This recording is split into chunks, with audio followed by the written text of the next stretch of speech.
ಕಾರ್ತಿಕ ಮಾಸದ ಹಿನ್ನೆಲೆ ಪಾವುಗಡ ತಾಲೂಕಿನ ಬೆಳ್ಳಿಬಟ್ಲು ಗ್ರಾಮದ ಗಾಳಿ ಆಂಜನೇಯ ಸ್ವಾಮಿ ದೇಗುಲದಲ್ಲಿ ವಿಶೇಷ ಪೂಜಾ ಕೈಂಕರ್ಯಗಳು ನಡೆದವು. ಮಾಲಾಧಾರಿಗಳು ಭಗವಂತನಿಗೆ ಭಕ್ತಿ ಸಮರ್ಪಿಸಿ ಕೃತಜ್ಞರಾದರು. ಇನ್ನು ಗ್ರಾಮದ ಭಕ್ತರು ದೀಪಗಳನ್ನು ಹಚ್ಚುವ ಮೂಲಕ ಇಷ್ಟಾರ್ಥ ಈಡೇರಿಸುವಂತೆ ಗಾಳಿ ಆಂಜನೇಯ ಸ್ವಾಮಿಗೆ ಭಕ್ತಿಯಿಂದ ಬೇಡಿಕೊಂಡರು. ಬೆಳಕಿನ ನಡುವೆ ಕಂಗೊಳಿಸಿದ ಸ್ವಾಮಿಯನ್ನ ನೋಡೋದೇ ನಿಜಕ್ಕೂ ಒಂದು ಸಂತೋಷವಾಗಿತ್ತು.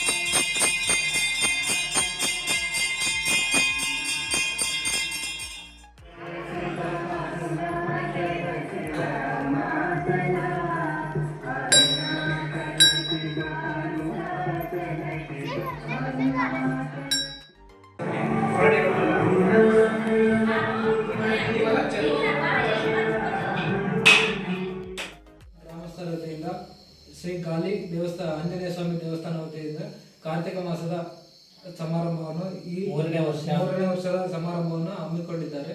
ಅದರಲ್ಲಿ ದೀಪೋತ್ಸವವನ್ನು ಮಾಡಿದ್ದಾರೆ ಮತ್ತು ಎಲ್ಲ ಶುಭ ಕಾರ್ಯಗಳನ್ನು ಮಾಡಿಕೊಟ್ಟಿದ್ದಾರೆ. ಅವರು ಮತ್ತೆ ಅಯ್ಯಪ್ಪ ಸ್ವಾಮಿಗಳು ಕೂಡ ಈ ಕಾರ್ತಿಕ ಮಾಸದ ಸಮಾರಂಭವನ್ನು ಮಾಡಿಕೊಟ್ಟಿದ್ದಾರೆ, ಆಚರಿಸಿದ್ದಾರೆ. ಅವರು ಸಹ ಈ ಎಲ್ಲ ಕಾರ್ಯಕ್ರಮಕ್ಕೆ ಆಗಮಿಸಿದ್ದು ಈ ಶಾಂತ ರೀತಿಯಿಂದ ಎಲ್ಲ ಒಳ್ಳೆಯದಾಗಲಿ ಅಂತ ಜನರಿಗೆ, ಗ್ರಾಮಸ್ಥರಿಗೆ ಒಳ್ಳೆಯ ರೀತಿಯಿಂದ ನಡೆಸಿಕೊಟ್ಟಿದ್ದಾರೆ.